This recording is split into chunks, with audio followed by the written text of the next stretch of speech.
Hi, and welcome to the Long Range Shooting and Custom Rifle Building podcast presented by Wolf Precision Incorporated, where we learn about and share long range shooting and custom rifle building. I am your host, Jamie Dotson, and welcome to the show.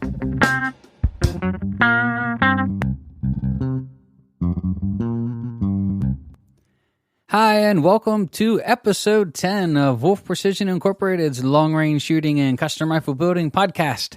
In this episode, we are going to be talking about engaging moving targets. So we want to share with you some tips and tricks. This coincides right with one of my favorite classes to teach, and that is moving targets.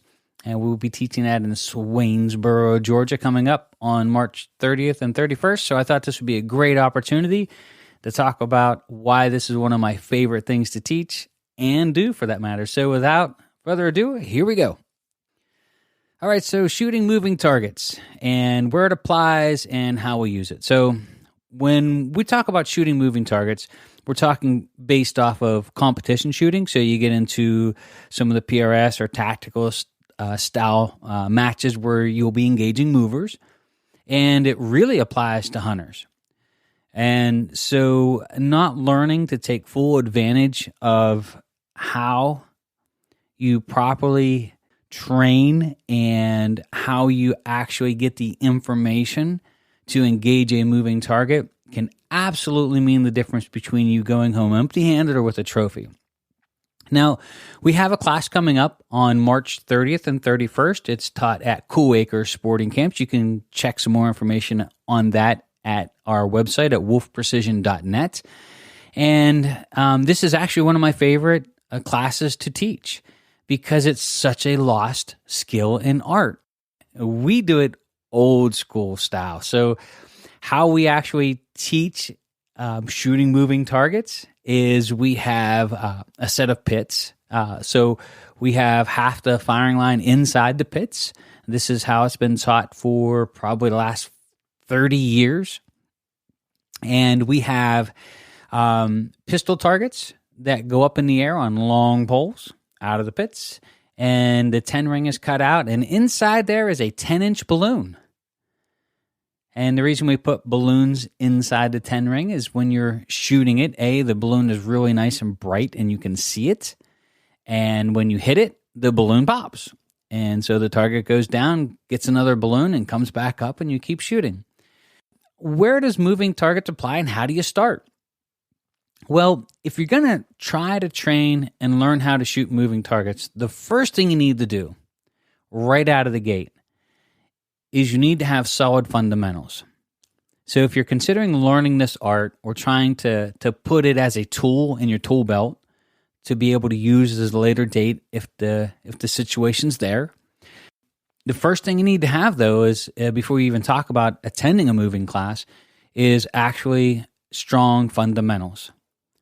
So if you picture a 10-inch balloon at 3, 4, 5, 600 yards and shooting it with no movement whatsoever, just how difficult that really is. Then all of a sudden we have it walking at 2 and 3 and 4 mile an hour in motion. We want to make sure that you have to be fundamentally sound as far as your marksmanship. Because if you don't have the fundamentals down, putting that target in motion is really going to leave you frustrated because it's actually really hard to do if you don't have your fundamentals.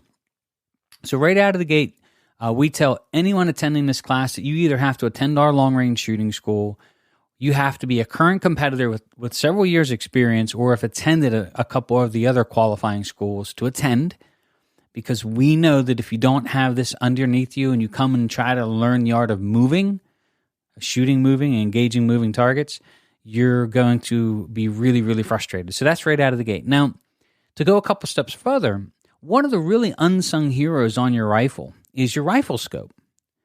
And so if you're going to engage moving targets or you're going to try to learn how to do this technique, we need to have proper equipment to get started. And really this goes back into having a first focal plane scope. Now they do cost a little bit more than your standard rifle scope, but I say this in class all the time. that you having a first focal plane scope on your rifle is like taking the training wheels off your bicycle. You're going to do so much more with it, so much faster, so much proficiency, so much easier when using a first focal plane scope compared to not. And when we talk about movers, we have to engage some techniques called holdover and hold off. And so we have to have that reticle be correct at any magnification. For those that don't know what a first focal plane scope is compared to a non-first focal plane, a first focal plane scope, as you zoom in and out, the reticle gets bigger and smaller.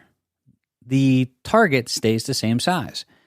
And so what that means is the reticle stays accurate as a measuring device regardless of the magnification that you're on. The reason that's important for us in the class that we're getting ready to teach is if we start you at 200 and 300 yards on these movers and you have a scope that's 5 to 25 power, non-first focal plane, that usually means you got to be on max power to use your reticle to engage that target. Well, your field of view is so small that balloon's going to come in and out of your scope very quickly, and you're never going to get a chance to shoot at it. So having a first focal plane scope that you're able to dial the magnification out a little bit, increase your field of view, and has a reticle that is accurate at any magnification is priceless. Now, while we're talking about reticles, I do want to say here that all of my rifles have milling reticles in them. Some customers come through with minutes. We teach both in the class. We can talk both languages at the school. That's not a big deal. But if you're new to this and you're getting ready to buy your first focal plane scope, the three that we retail here the most are for hunting would be like the Mark 5, 3.5 to 18, or the Tangent Theta, or you get into the Collis 3 to 18. Then we got our competition-based scopes that, again, 5 to 25, 6 to 24, Collis, Leupold, Tangent Theta, but they're all first focal plane. And we want you to be able to dial that magnification out and get a big field of view. Reticle is one of those things to where I like, personally, a very clean reticle. I'm not a big fan of the gigantic grid squares all over the place. And the reason being is whether you're in a hunting situation or whether you're in a competition, I like to keep the reticle really plain and simple to use. I don't want a lot of reference points that I have to keep running through like a grid on a computer to find my aiming point. I want to be able to identify the target. I want to be able to get in front with my appropriate lead, and I want to be able to break the shot. So I'm a big fan of clean and simple reticles. For example, like the Skimmer 3, the old school TMR reticle I like a lot. The Tangent Theta, both fantastic reticles. But that goes into a personal preference. I don't think poorly of the other designs. There's lots of shooters that shoot a lot of the other reticles. I just try to keep it clean and simple for me personally. So let's talk about movers and how it works. Here's the thing with moving targets. We were at a match about 18 months ago in Ohio that had a 5-second exposure mover at like 300 yards. That target started in motion. I got the first round, scored a hit, got the second round, scored a hit. The target disappeared behind the barricade. And right away, somebody yelled out, gas gun. That wasn't with a gas gun. That was with a bolt gun. And, some people thought, well, that's sort of luck. And we got out to that match again this past year, was able to do the same thing. We've gone to lots of tactical and sniper matches, and one in particular was at Reed Range, which was a fantastic tactical match, by the way. They no longer hold them there, but at the time, the gentleman that ran it was just super, super good at it. He had multiple moving stages, some of them out to 800 and 1,000 yards. And I've actually won and placed in some of these matches simply by doing really well on the moving portions. You can apply that to the hunting portion. So we had a customer by the name of Scott Cullen this year. He's attended our movers class. He's been to our long-range shooting school twice, I believe. And he was hunting bear here in Pennsylvania. Here comes the bear, hauling butt. He got in front of the bear, held the appropriate lead, pulled the trigger, killed the bear. And he had called me up afterwards, and he was like, you won't believe how well this works. And he said, here it come. And he said, had I not attended the course, I wouldn't even thought of taking the shot. He said, but it all just really just played out perfect. He said, there was the bear, there was the distance. I held over, I held off, got the appropriate lead, broke the shot, and the bear was dead. So it's not magic. It's not mystical. There's some math involved in this, but it is a great tool to have in your tool belt. Just being able to have that fundamental of getting in front of the target and being able to engage movers, it's just a lot of fun. So how do you do it? Well, I'm going to go over some of the things that we use and some of the things we talk about, and then I do want to touch base on some safety aspects of this as well. But really, when you're engaging moving targets, there's a couple things that's going to come into play. The first thing, of course, is the distance. You're going to have to get dope for your rifle. The second thing that comes into play is you're going to have the speed of the target. The third thing that's going to come into play is you got to have your time of flight for the bullet to get there. How long is it going to take from the time you break the shot till it actually gets to the target? And then you have to have a formula to mathematically figure this all out and bring it back to you, the shooter. The formula that we use, written by myself, so we have a lot of different calibers that come through the shooting school. And if you guys listen to my previous podcast, you'll know that I am not a really big fan of just depending on technology to figure out what our leads or holdovers and holdoffs should be. I actually wrote the formula that we use at the school, and we had a professor from a very famous college come through our school a couple years ago, and he was a true rocket engineer. And, had a calculator that looked like he could land a spaceship with it. And when we got to the movers portion, he was like, oh, I don't know about this one. He ran a couple numbers, and then he looked up, and he said, yep, it's good. So just so y'all know, the formula that we use, even though I can't say the name of the college, it's certified. The reason we wrote our own formula, though, is because we have a lot of different calibers that come through the school that are running at different speeds, different projectiles. And so we wanted a formula that any student could use for their rifle, whether they're shooting a 6mm Creedmoor, 6.5 PRC, a 300 Win Mag, or 25-06. This formula doesn't take into consideration a very blanket caliber. It actually uses your information from your rifle to calculate the lead. Now let's get into some of the meat and potatoes.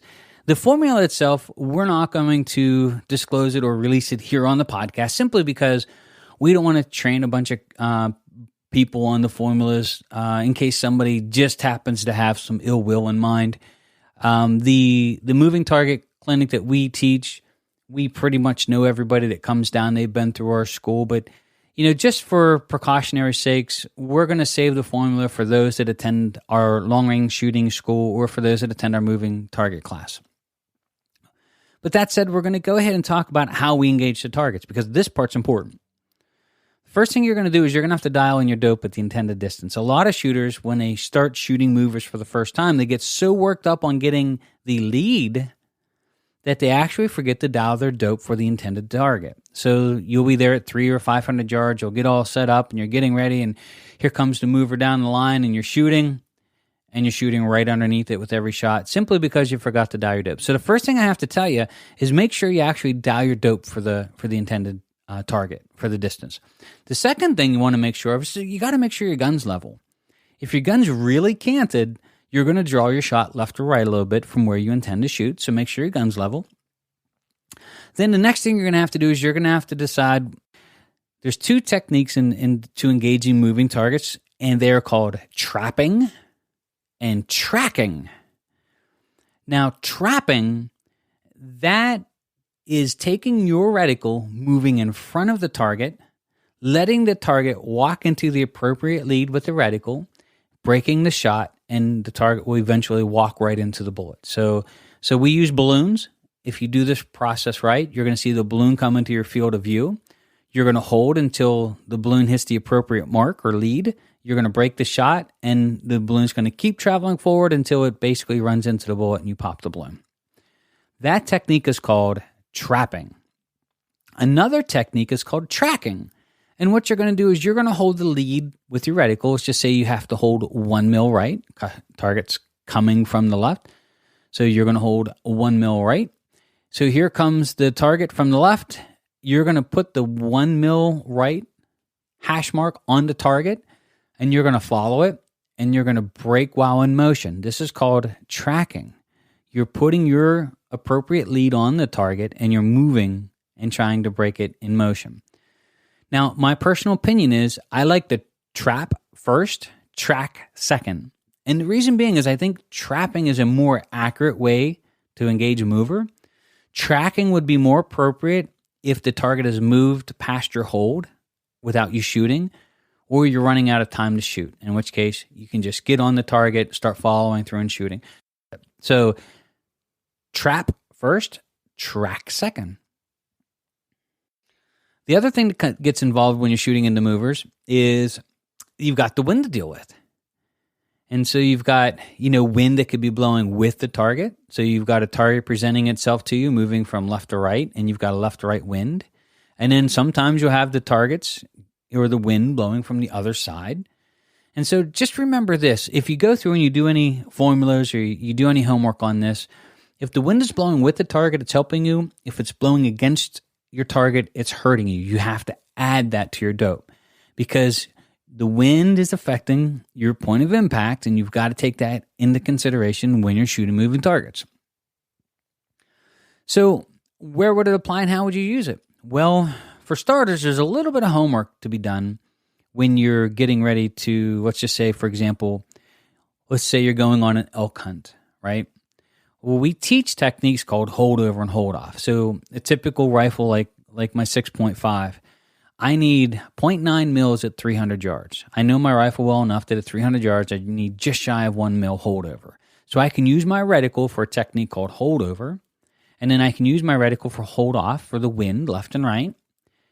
And what that allows me to do is I can engage a target without touching any knobs on my rifle at all. I can hold the wind and I can hold elevation. Now, a lot of your scopes have limits, so obviously, some peak out at 5 mils, as you're going down the reticle. Of course, you're taking the center of the crosshairs and you're moving it over the target. So they have their limits, but this is a really great tool to learn for hold over, hold off. We teach that at the school. But here's where it comes into play when you're shooting movers. So I know my rifle well enough. I know I need 1 mil holdover at 300 yards. If I'm going to go on an elk hunt, you do yourself a favor and find the average walking speed of an elk and do some math ahead of time at 300 yards or 600 yards and just have something. And then do the same thing, find the average running speed for an elk and just make a note in your notebook. And that way, let's just say, for example, I know at 300 yards, I need 1 mil holdover. And let's just say I did my homework ahead of time. And the average walking speed of an elk is X, right? We get on a hunt of a lifetime, and there's the elk at the edge of the field, and he's walking off, and someone hollers 300 yards. I can lay down on my rifle. I can hold my holdover for my elevation. I can get in front of 1 mil, let him walk into the appropriate hash mark. I can break the trigger, and that elk should fall down. It's that easy, and you can do this within 5 or 10 seconds. It's actually not hard to do once people show you how to do it. So there's a practical application of it for that.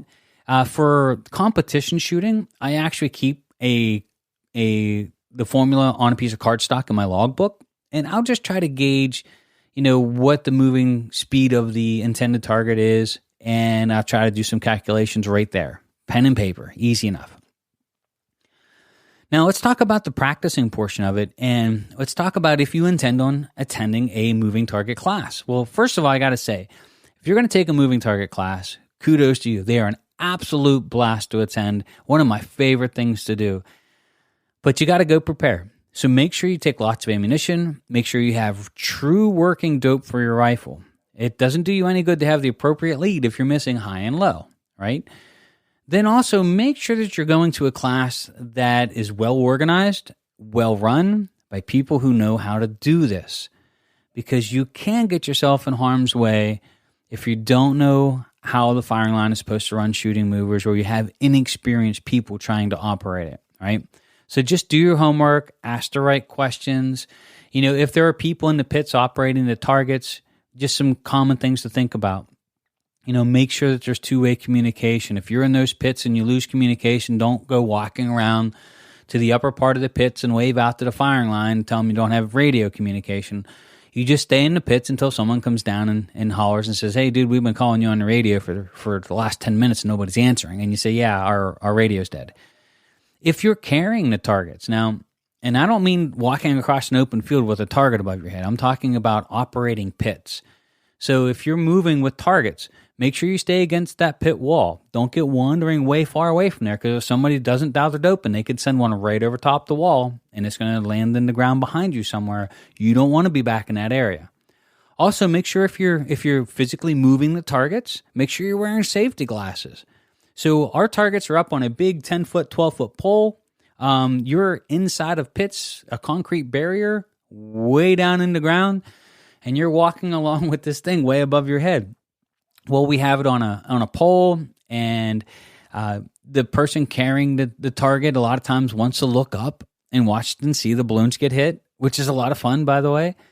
But make sure you're wearing safety glasses, because if they hit the pole, or if you got it on a common thing is guys will use 2x2s or 1x1s, and you're going to get splinters coming down on top of you, and you don't want to get that stuff in your eyes. So make sure you wear safety glasses, right? Also, the last thing I want to tell you about this, as far as safety goes, is make sure that you're there with people who know what they are doing. We know of a class that went on a couple years ago where a guy showed up to teach a moving target clinic and got the students started, and he left. Well, there's things that he said, oh, you guys got this. You're all fine. I'm going to take off. You guys just keep shooting. At that point, you pack your stuff up and you go home. This is one of those particular areas to where you need to have experienced people running the firing lines and running the pits so you can have a great time and everybody goes home in the same condition that they arrived in. Safety is just the number one thing here, right? I hope to encourage you to get out and learn this art. Last year we did this in Georgia. We had a bunch of students come as far away as from New York, and it was Louisiana. It was a great class.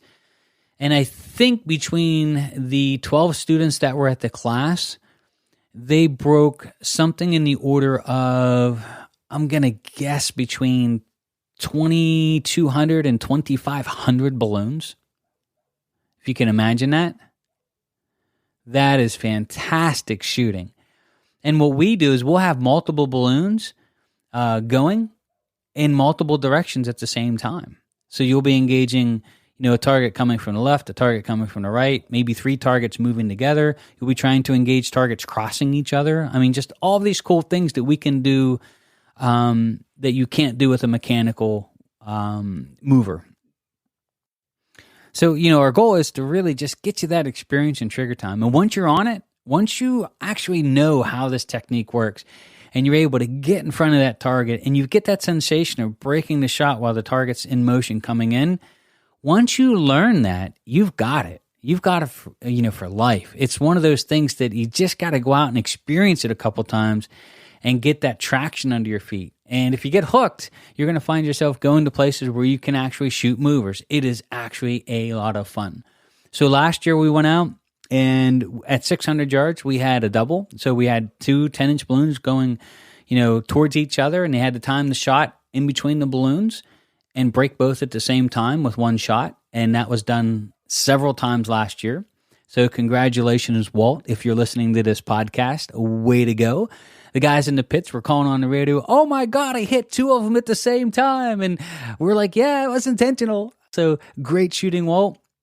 And I think our furthest shot was 1,000 yards.